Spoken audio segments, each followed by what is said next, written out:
Assalomu alaykum hurmatli kuzatuvchilar. Sizlar bilan yana Uzabon muhandis Omadjon Abdulaziz davom etamiz. Ko'rib turganingiz elektromagnit g'altak deyiladi. Ya'ni elektromagnit katushka ruschasiga ko'rib turganingizdek parametrlarda doimiy tokda 24 volt tiklanishda 408 vatli 35 gradusgacha qizigan haroratda ishlashi mumkin bo'lgan 100% kuchlanishda ishlaydi demoqchi adashmasam. Bu yerda aniq rashirovkasini bilmadim. Chang va namdan himoyasi IP65 mana ko'rib turishingiz mumkin. O'sha bizni mashhur qadrdon Britaniyamiz. Ko'rishingiz mumkin mana knopkalarimiz yo'qligi uchun konservativ выключателdan foydalandik. Ishchirelaymiz va svrasnoy relayimiz. Svrasnoy relayga komandani mana bu datchik orqali berib olamiz.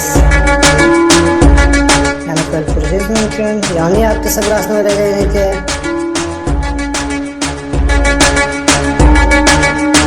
Bu relayimiz hamma podxvatga qilingan mana.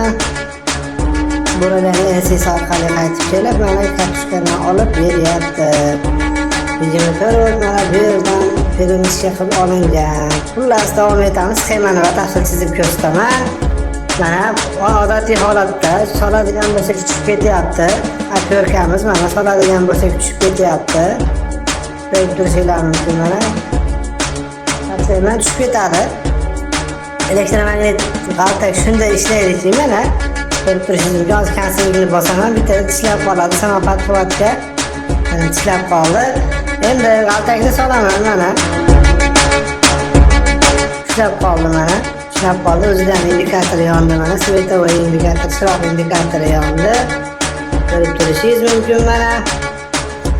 Tashlamayapti. Tishlab qoldi mana. Qimirlatib ham ko'ramiz. Tishlab qoldi.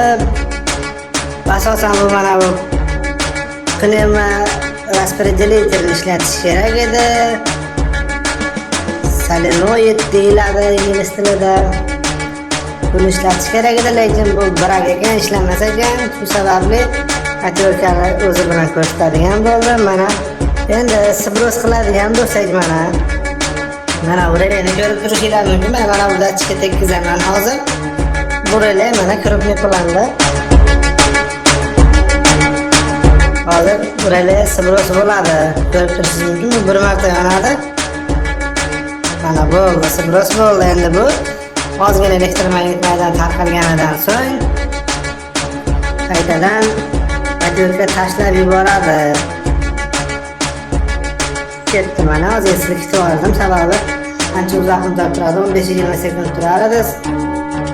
Bizni kuzatib boring, diqqat bilan. Sog' salomat bo'ling. Mana bu ko'rib turganingiz katushkani batafsil elektromagnit maydon hosil qiluvchi chulg'amni, elektromagnitli katushkani hozirga ulagan mana bu sxemamizni qog'ozda chizib ko'rsatib beraman. Like va podpiska bosing. Sog' salomat bo'ling.